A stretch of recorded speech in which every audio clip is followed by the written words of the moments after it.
നരേന്ദ്രമോദി മൂന്നാം വട്ടവും പ്രധാനമന്ത്രി പദത്തിലേക്ക് NDA പാർലമെന്ററി പാർട്ടി യോഗം നേതാവായി തെരഞ്ഞെടുത്തു.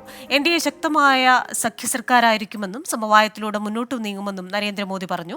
NDA എന്നാൽ പുതിയ ഇന്ത്യ, വികസിത ഇന്ത്യ, പ്രത്യാശയുടെ ഇന്ത്യ എന്നാണ്. കഴിഞ്ഞ 10 വർഷം കണ്ടത് ട്രെയിലറെന്നും വികസനത്തിന്റെ പുതിയ അധ്യായം രചിക്കുമെന്നും നരേന്ദ്രമോദി പറഞ്ഞു. EVM-നെ പരിഹസിച്ചവർ നിശബ്ദരായെന്നും രാജ്യത്തിന്റെ പ്രതിച്ഛായ തകർക്കാനാണ് ഇന്ത്യ സഖ്യം ശ്രമിച്ചതെന്നും മോദി കുറ്റപ്പെടുത്തി. 10 വർഷം കഴിഞ്ഞിട്ടും കോൺഗ്രസിന് 100 സീറ്റ് കിട്ടിയില്ലെന്നും നരേന്ദ്രമോദി വിമർശിച്ചു. കേരളത്തിൽ നിന്ന് ആദ്യമായി BJPക്ക് MP ഉണ്ടായെന്നും മോദി. ആന്ധ്രയിലും ഒഡീഷയിലും BJP ചരിത്ര മുന്നേറ്റമുണ്ടാക്കി. ഒഡീഷയിൽ ഇരട്ട എഞ്ചിൻ സർക്കാർ വരും. തമിഴ്നാട്ടിലും NDA മുന്നേറ്റമുണ്ടായി.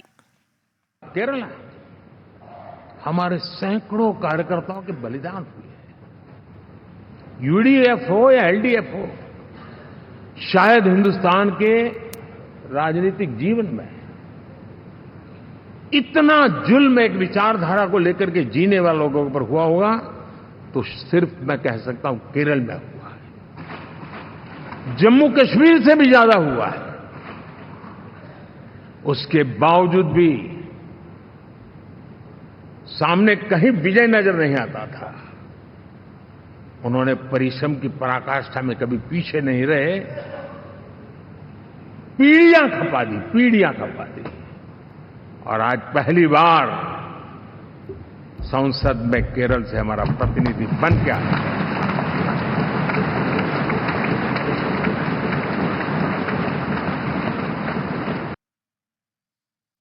NDA പാർലമെന്ററി പാർട്ടി യോഗത്തിന് ശേഷം അദ്വാനിയെ കാണാൻ മോദി എത്തി. രാഷ്ട്രപതി ഭവനിലേക്ക് പോകുന്നതിന് മുൻപായിരുന്നു കൂടിക്കാഴ്ച. വിവരങ്ങളുമായി രാധാകൃഷ്ണൻ ചേരുകയാണ് ഡൽഹിയിൽ നിന്ന്. ആർക്കെ, ഇതുവരെ ഈ 10 വർഷം കണ്ടത് വെറും ട്രെയിലർ മാത്രമാണ്. പിക്ചർ അഭി ബാക്കി ഹേ എന്നാണല്ലോ പ്രധാനമന്ത്രി ആകാൻ വീണ്ടും മൂന്നാം ഊഴം തേടുന്ന നരേന്ദ്രമോദി പറഞ്ഞത്. അതേപോലെ തന്നെ കേരളത്തെക്കുറിച്ചുള്ള പരാമർശമുണ്ട്. TDPയെയും JDUവിനെയും ഒക്കെ ഒപ്പം ചേർത്ത് കൊണ്ടുപോകുന്ന ഒരു സഖ്യ സർക്കാരിനെ കുറിച്ചുള്ള ചില കാര്യങ്ങൾ പറഞ്ഞിട്ടുണ്ട്. എന്താണ് പുതിയ സർക്കാരിന്റെ നയങ്ങളെക്കുറിച്ചുള്ള സൂചന ഈ പ്രസംഗത്തിൽ നിന്ന് വ്യക്തമാവുന്നത്?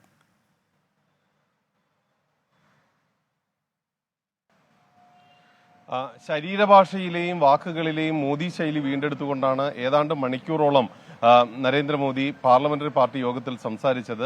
ആദ്യാവസാനം അദ്ദേഹം വളരെ ശക്തമായിട്ട് ഇന്ത്യ മുന്നണിയെ വിമർശിക്കാനായിട്ടാണ് ഉപയോഗിച്ചത്. രാജ്യത്തിന്റെ പ്രതിച്ഛായ നശിപ്പിക്കാൻ ഉള്ള ശ്രമമാണ് നടന്നതെന്നും അപവാദ പ്രചരണങ്ങൾ നടത്തിയെന്നും ഒപ്പം തെറ്റായിട്ടുള്ളവ കാര്യങ്ങളാണ് അവർ ഈ തെരഞ്ഞെടുപ്പ് പ്രചരണത്തിൽ അടക്കം ഉപയോഗിച്ചത് എന്നും കുറ്റപ്പെടുത്തി. മാത്രമല്ല, രാജ്യത്തെ അപമാനിക്കുന്ന വിധത്തിൽ, രാജ്യത്തിന്റെ പ്രതിച്ഛായ തകർക്കുന്ന വിധത്തിൽ EVM-കളുമായി ബന്ധപ്പെട്ടിട്ടുള്ള അതിന്റെ ഗുണനിലവാരത്തെ അടക്കം ചോദ്യം ചെയ്യുന്ന രീതിയിലേക്കാണ് എത്തിയത്. ഇപ്പോൾ അവർക്കൊന്നും മറ്റ് ആരോപണങ്ങളൊന്നും ഇല്ലാത്തൊരവസ്ഥയാണ് എത്തിയിരിക്കുന്നത്. വെറുതെ ആരോപണം എന്ന അവസ്ഥ, അത് രാജ്യത്തിന്റെ വികസനത്തെ തകർക്കുന്ന കാഴ്ച കണ്ടിരുന്നു എന്ന് അദ്ദേഹം വ്യക്തമാക്കി. തന്റെ 10 വർഷത്തിനിടയിൽ 10 വർഷത്തെ ഭരണത്തിനിടയിൽ നടത്തിയ വികസന പ്രവർത്തനങ്ങളെക്കുറിച്ചും വിവിധ പദ്ധതികളെക്കുറിച്ചും സവിസ്തരം നരേന്ദ്രമോദി ഈ പാർലമെന്ററി പാർട്ടി യോഗത്തിൽ സംസാരിച്ചു. ഒപ്പം കേരളത്തെക്കുറിച്ച് വളരെ പ്രത്യേകമായിട്ട് പറഞ്ഞു. കേരളത്തിൽ നിന്ന് ആദ്യമായിട്ടാണ് ഒരു പ്രതിനിധി ഉണ്ടായിരിക്കുന്നത്. കേരളത്തിന്റെ പ്രതിനിധി ഇക്കുറി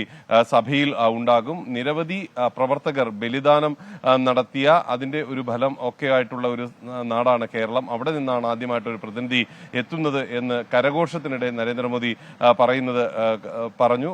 ഒപ്പം ദക്ഷിണേന്ത്യയുമായി ബന്ധപ്പെട്ട് ദക്ഷിണേന്ത്യയിൽ വളരെ ശക്തമായിട്ടുള്ള സാന്നിധ്യമാകാൻ BJPക്ക് സാധിച്ചു എന്ന അവകാശവാദവും അദ്ദേഹം ഉന്നയിച്ചു. അഴിമതിയുമായി ബന്ധപ്പെട്ടും വികസനവുമായി ബന്ധപ്പെട്ടും തന്റെ നിലപാടുകൾ കൂടി വ്യക്തമാക്കുന്നതായിരുന്നു നരേന്ദ്രമോദിയുടെ ഈ പാർലമെന്ററി പാർട്ടി യോഗത്തിലെ പ്രസംഗം. അഴിമതി രാജ്യത്ത് നിന്ന് തുടച്ചു മാറ്റുന്നതിന് വേണ്ടിയിട്ടുള്ള ശ്രമങ്ങൾ തന്റെ നേതൃത്വത്തിലുള്ള സർക്കാർ നടത്തി. എല്ലാവിധത്തിലുള്ള വ്യവസ്ഥാപിതമായിട്ടുള്ള സമ്പ്രദായങ്ങൾക്കും ഉപരി ജനങ്ങൾക്ക് നന്മയും ക്ഷേമവും ഗുണവും ഉണ്ടാക്കുന്ന പദ്ധതികളിൽ മാത്രമായിരുന്നു ശ്രദ്ധ വെച്ചത്. ആ പദ്ധതികളുടെ ഫലം പലരെയും വലിയ രീതിയിൽ അസംതൃപ്തിയുള്ളവരാക്കി മാറ്റി. ജനങ്ങളെ കൊള്ളയടിക്കുക എന്നുള്ളതായിരുന്നില്ല തങ്ങളുടെ ലക്ഷ്യം. ജനങ്ങൾക്ക് വേണ്ടി എല്ലാ നന്മകളും ചെയ്യുക എന്നുള്ളതായിരുന്നു.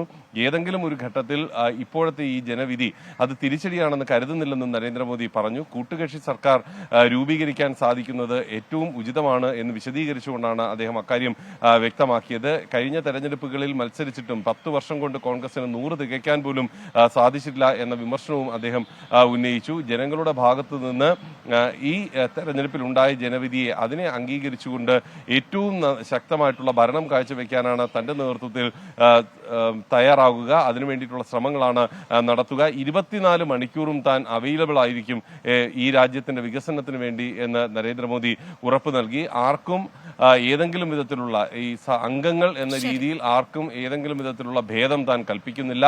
എല്ലാവരും മത്സര ബുദ്ധിയോടുകൂടി പ്രവർത്തിക്കണം എന്നുള്ളതാണ് തന്റെ അഭിപ്രായം. സംസ്ഥാനങ്ങളും കേന്ദ്രവും ഒക്കെ ആ മത്സര ബുദ്ധിയോടുകൂടി തന്നെ കാര്യങ്ങളെ മുന്നോട്ട് കൊണ്ടുപോകണം. അപ്പോൾ രാജ്യത്ത് കൂടുതൽ വികസനം വരും തുടങ്ങിയിട്ടുള്ള വളരെ ശക്തമായിട്ടുള്ള നിരീക്ഷണങ്ങൾ കൂടി നരേന്ദ്രമോദി പങ്കുവച്ചു. അതിനുശേഷം അദ്ദേഹത്തെ ഈ NDAയുടെ വിവിധ പാർട്ടികൾ അഭിനന്ദിക്കുന്ന കാഴ്ചയും നമുക്ക് കാണാൻ സാധിച്ചു. തുടർന്നാണ് ഇപ്പോൾ LK അദ്വാനിയുടെ വസതിയിലെത്തി അദ്ദേഹം അനുഗ്രഹം തേടിയത്. ഇന്ന് ഈ കക്ഷി നേതാക്കൾ രാഷ്ട്രപതിയെ സന്ദർശിച്ച് ഈ നരേന്ദ്രമോദിയുടെ നേതൃത്വത്തിലുള്ള NDA സർക്കാർ രൂപീകരിക്കുന്നതിനുള്ള പിന്തുണക്കത്ത് കൈമാറും. ഇന്ന് തന്നെ രാഷ്ട്രപതി അതിനുശേഷം ഈ സർക്കാർ രൂപീകരണത്തിന് വേണ്ടിയിട്ട് നരേന്ദ്രമോദിയെ ക്ഷണിക്കും എന്നുള്ളതാണ് നമുക്ക് അറിയാനായി സാധിക്കുന്നത്. ക്രിസ്റ്റീന.